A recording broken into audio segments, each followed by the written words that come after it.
Dun, dun, dun. What's up, YouTube? This is going to be my movie review for Terminator Dark Fate. Right, before I say anything about Dark Fate, I just want to let you guys and girls know how I feel about the Terminator franchise. Terminator 1 is excellent. T2 is a masterpiece. Terminator 3,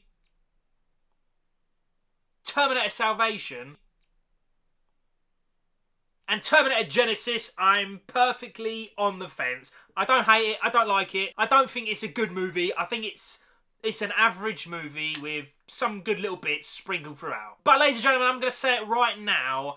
Terminator Dark Fate is the third best Terminator film of all time. It's as simple as that, mate. It's so much better than Genesis. It's unreal, mate. Right, so Terminator Dark Fate, to cover the story with no spoilers, a human from the future goes back to the past. She's an enhanced human, super strength, super speed. She's proper sick, man. She's played by Mackenzie Davis, and she's going back to protect Natalia Ray's character from the Terminator, who this time is played by Gabriel Luna, and he was proper sick, man. Very, very menacing. I'll talk more about the Rev 9, as he's called, a little bit later. And that is the basic story of Dark Fate. And I know, it sounds a lot like T2, and that's because it pretty much nearly is T2. It's even got Linda Hamilton in it, playing Sarah Connor once again, and I'm telling it right now, man, she was the best part of the entire movie, mate. When I saw Halloween last year, and I saw Jamie Lee Curtis come back, the fanboy mode was on full power, and Linda Hamilton, she had the same thing, man. As soon as she's on screen,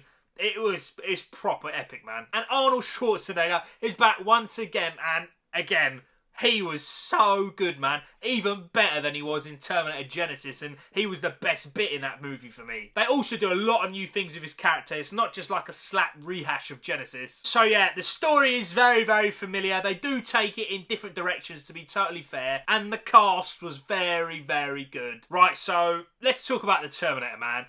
He looks so sick, mate. He's got like all the powers that the T-1000 have, except he can do some proper new sick-ass stuff, man. And he truly feels like a force of nature, mate. Just when he's on screen, he's a menace, mate, and nothing can stop him. The movie also has great action scenes, man. It does take a dip in the middle. Like, I know it's got a set-up story and character development, blah, blah, blah. But the pacing in the middle felt a little bit off, man. But once it got back to it, it was great. However, I gotta be fair, man.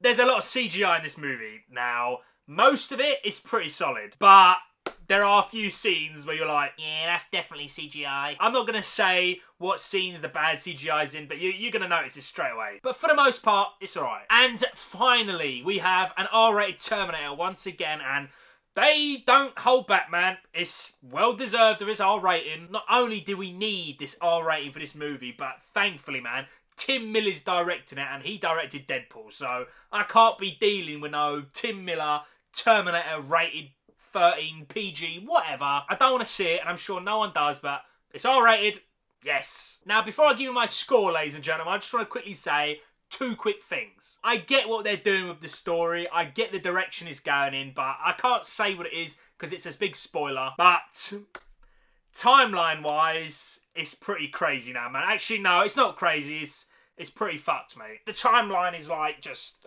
it's all over the place, man. But this film does like fix a lot of stuff, so I'll give it that. And the second thing, now, I've already got people messaging me on Instagram about this because they are so angry, man. It didn't bother me like a lot because I'm not like the biggest Terminator fan. I do love T2, like, I think that movie is a genuine masterpiece, mate. But there's a scene in this movie, ladies and gentlemen, and it happens within 2 minutes. It's got potential to just get people really angry, man.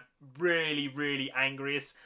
The movie's got balls, man. I'll give it that. So if I get like anyone messaging me or leaving me comments on his videos saying like I hated the opening few minutes, then yeah, man, I totally see where you're coming from and I get it. However, overall, this movie was pretty solid, man. The storyline's a bit of a mess. Some of the CGI is a bit The action's good. The Terminator's cool.